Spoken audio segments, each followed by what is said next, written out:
Alright folks, welcome to 3W Survival. My name is Ian, and I'll be walking you down the path today. So what we're talking about today is something really simple. $1.12 sewing kit from Walmart. Real simple. All your Walmart's got them. Everything you need for a basic starter kit is in here. Doesn't mean it's perfect. It doesn't mean it's going to do everything you need.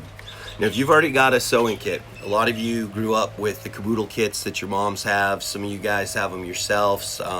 If you're a guy, your wife has it. If you're a girl, you might have it. If you're a guy, you might have it as well. The tackle box style that undoes. Some of us, the Danish cookies or the shortbread cookies, you know, back in the 80s, those tins are still around today. Some people have it in there. Some people just have a simple little divided clear plastic box sewing kit with all their needs in it. This isn't that. This isn't to replace that. This could start it if you don't already have one of those, but I would invest in getting some better things. We'll talk about that going forward. But basically, this is something you'd put in your tackle box, your glove box, your bob, anywhere you need it for in a pinch. It's not going to be the best thing. It's a fire and forget system that you buy, $1.12. Put it in there, use it when you need it. All right, let's go ahead and go over this thing and see what's in here. So for starters, we've got thread. As you can see here, we've got 4 colors of thread on a spool: red, black, white, and gray. Thread's not the greatest thread, but thread is thread. In a pinch, you're not going to care if you have quality thread. We got some other colors here. In a pinch, I'm not going to care what colors I got, but there's some good colors here that could be useful. We got a little measuring tape. This measuring tape can be used to measure a couple things so you can make markings or do what you need to do, but it can also be used in a survival situation if you want to measure things out to make things right, or if you need to make some cordage and you want to measure it and see if it's worth even doing different things. There's a little pair of cheap scissors in here that are probably going to break if you use them for anything more than the thread. Maybe cutting some leaves for some cordage. Maybe. I wouldn't push it. I'd definitely upgrade those down the road.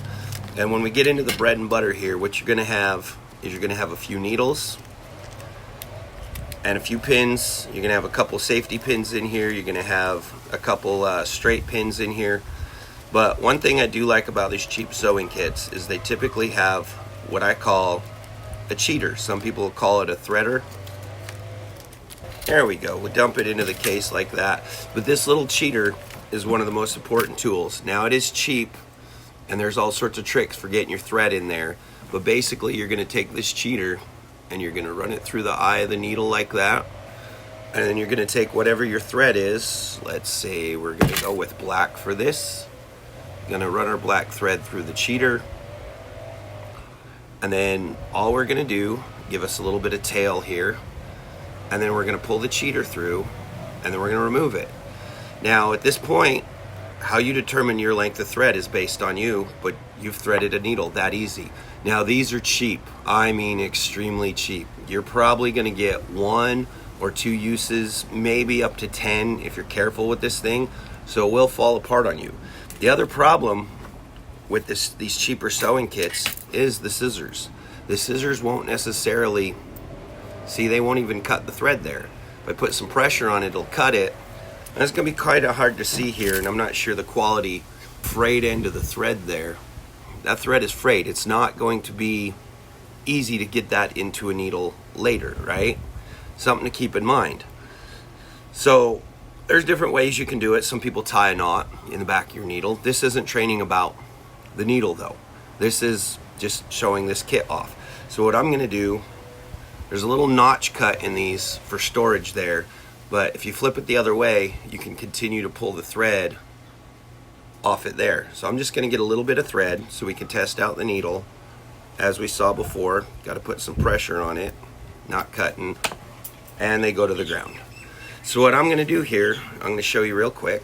I got an old pair of shorts right here. I went ahead and made a fake cut in them because we're about to get rid of them anyways.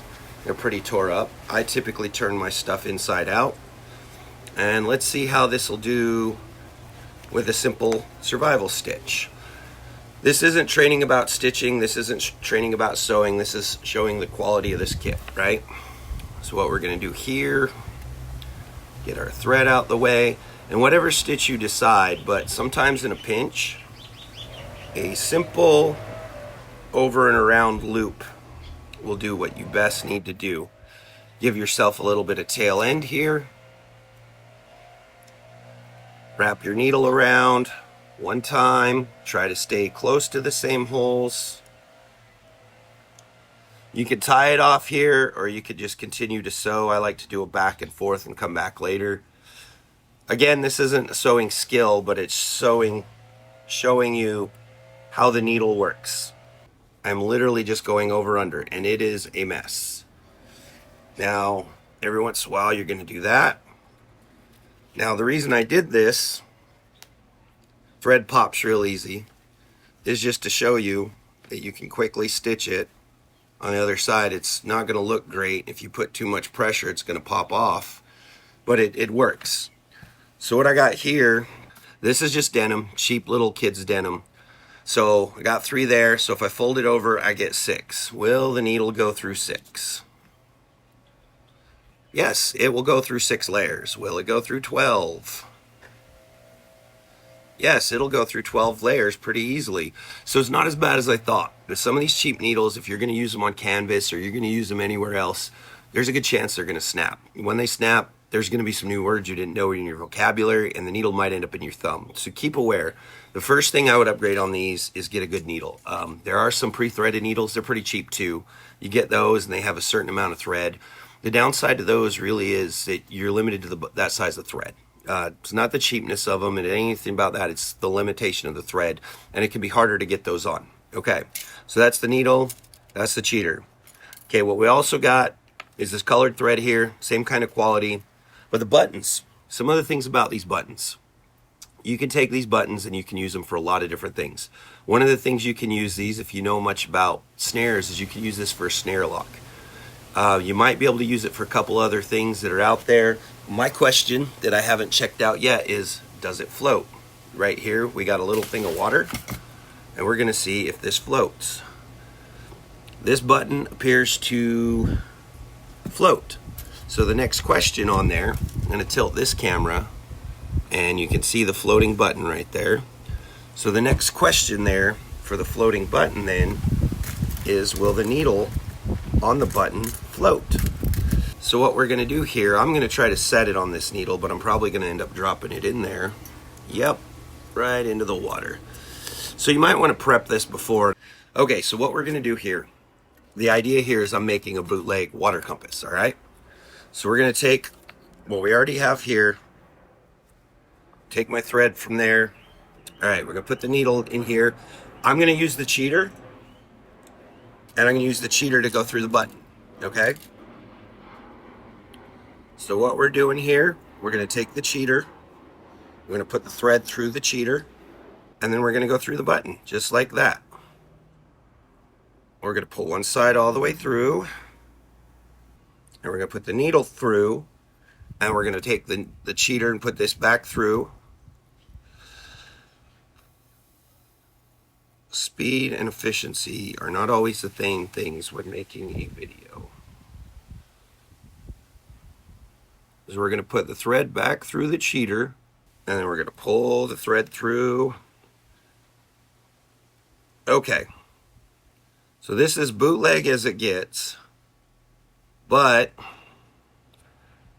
essentially, if I had silk, or I had a magnet, or I had something in my kit that could magnetize this needle, and I broke or lost my compass, I set my compass there, and it sinks to the bottom. The weight of the needle will not allow it to do that. So we've answered that question. Might try that again later with some other tricks, but no, you would not be able to use the button to float the needle. Good to know. Like I said, these are at Walmart. There's a couple different ones there that are just a cheater needle, a bunch of thread. I go with this one. And interesting enough, I broke the cheater the last time I pulled it through there. So good to know. I got the example I wanted out of this. So let's talk about these cheap kits. These cheap kits aren't useless. Worth and value are something completely different. And you'll hear me harp on that a lot. Worth is what it's worth to you. In a pinch, this sewing kit could save your life. This thread here might be able to be turned into better cordage. This thread could be fishing line. This thread could be snare line. This thread could be a lot of stuff. This $1.12 kit could be something useful that's in your pack. It could be a way to start prepping. Prepping isn't about paranoia. It's not about doom and gloom. It's about living prepared, thinking prepared, changing your mentality so that your mentality thinks about everything that could go wrong. This isn't a bug out bag prep. This is a life prep. You're running late to work and you pop the button on your favorite shirt or your favorite jeans. Having a kit that you know where it is and can grab it in a heartbeat, even if it's in your glove box and you've just driven into the parking lot and it popped off in the parking lot, you could stop real quick and sew it while you're still wearing it. That's important. Having that peace of mind is more important than the paranoia. We're not prepping for the end of the world. We're not prepping for doomsday. We're not prepping for zombies. But if we prep for those things, we change our mindset in everything we do. And the importance of that mindset change is to see everyday things as a prep. I preach on it all the time. 2 pens in the pocket, spare light bulbs on the fridge, having an extra belt in your wardrobe even when you only wear one belt, an extra pair of shoelaces ready to go, extra batteries. All these things are preps. Having candles under your sink or on top of your fridge for when the power goes out. These are all everyday preps. But having that prepper mindset gets you ready for everything. I'm not talking about SHTF and Iwataki, end of the world as we know it type stuff. I'm talking about daily, everyday its. This started out as a sewing kit. It's one of the first videos I've ever done of this caliber. So I'm not sure how this will end or how this will go over with everybody. But the bottom line here is start small, but start. You don't have to break the bank. You don't have to have the latest and greatest brand name stuff. You just have to have something. And that something has to be something that you've tested and you've trusted to an extent. The cheap sewing kit, you don't have to test and trust that. You just know it's there when you need it, and you hope that it's going to work. But you saw that I just tested it, not to get you to buy this sewing kit, to show you that $1.12, cheaper than a 20-ounce soda bottle right now, cheaper than almost anything you can get out there. Dollar stores are dying, but this is still dollar store tech. The case on it sucks. It's going to break if you throw it in your case and you do any damage with it. It's not going to last you a long time, but it will work. And that $1.12 now is going to be a lot better than end of the world thought process, walking into work, having to do something with your pants, holding them together until you hope you find something or run into the store real quick. It can save your day, and saving your day can save your attitude, and that attitude spreads to everybody else. So keep those things in mind when you're beginning prepping. Don't think about end of the world. Don't think about doom and gloom. All right. So in closing on this stuff, keep in mind the small preps. Do what you need to do, and we'll see you at the campfire.